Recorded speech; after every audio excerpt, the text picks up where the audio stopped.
good morning. Morning. Thanks for inviting me in your office. And I can see a lot of books around, Sekhar. Coming from a knowledge domain, that is too much books. And would you like to share with me how you started being in facilitation, which is more content neutral? Well, I think that's very important to consider, and letting go of our own knowledge within a system, and to really believe that these people know and can produce what they want. And that's, I think, the facilitator's heartbeat, if I may say so. So it's not really about having to throw away that knowledge, it's just not wanting to bring it there at that time.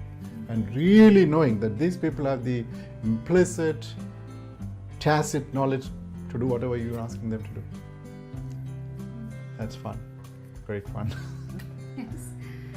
So, as you said, it's more about believing in the group and the group knowledge. So that makes facilitation is different from training, mentoring, coaching. Yeah. You can throw some light on us on about how all of them are different from each other. Well, I think there are different schools of thought and different ways to define all these things. I would say coaching is when it's not group coaching, when it's individual coaching, but be it life coaching, executive coaching, it's very, very tailored to that particular person's requirement for that person to improve and stuff. Where the coach is asking the questions, the coachee knows the answer. In many ways, facilitation is similar. The facilitator has designed a particular process, and then we invite the participants, and then they do their thing, and they reach where they want to reach, the outcome. With mentoring, slightly different. The mentor is expected to give advice. Mentor is usually a content expert.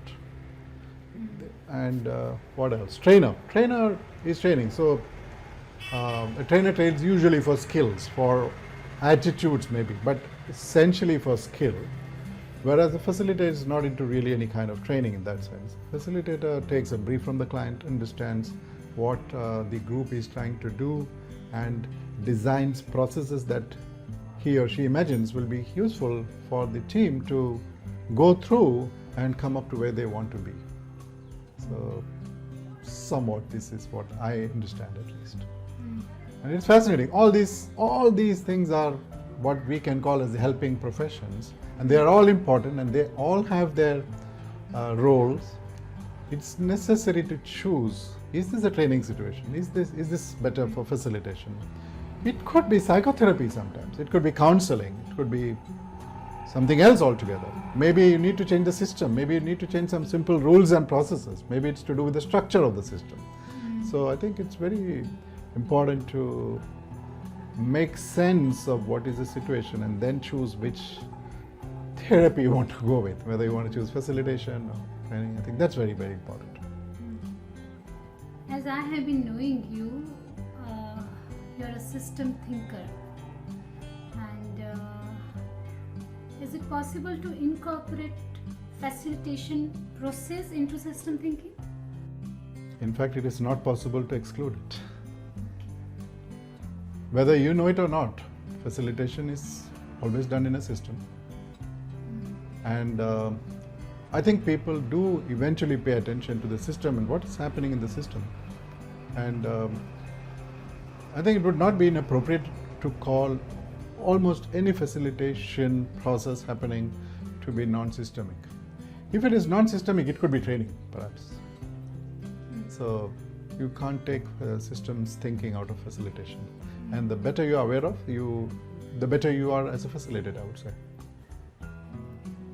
Sekhar, you are one of the few CPF in India, and you started journey being certified facilitator in India very early.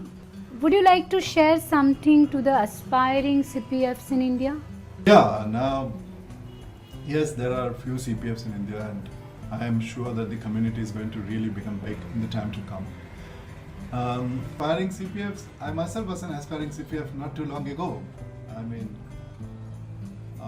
Well, I think we were evaluated for 75 competencies.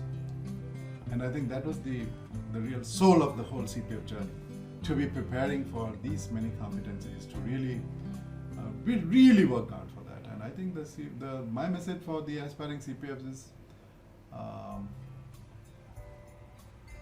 start preparing today and start enjoying the journey.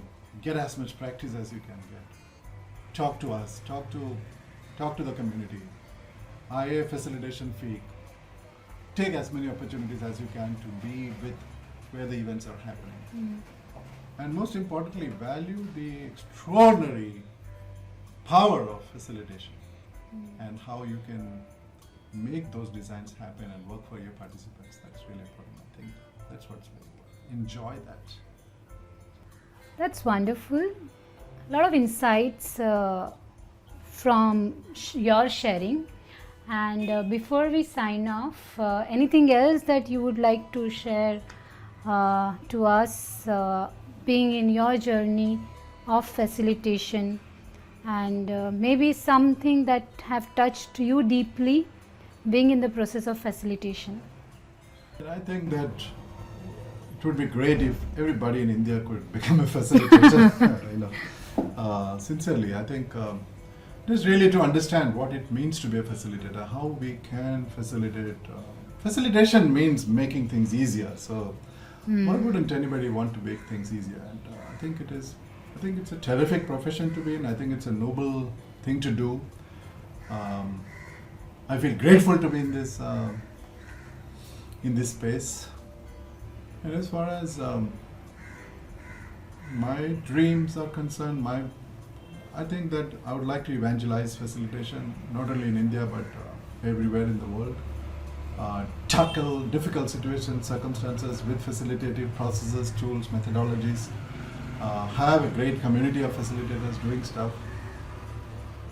Yeah, I think that is the passion, that is the interest, that is the drive, that's what keeps us going. That's why.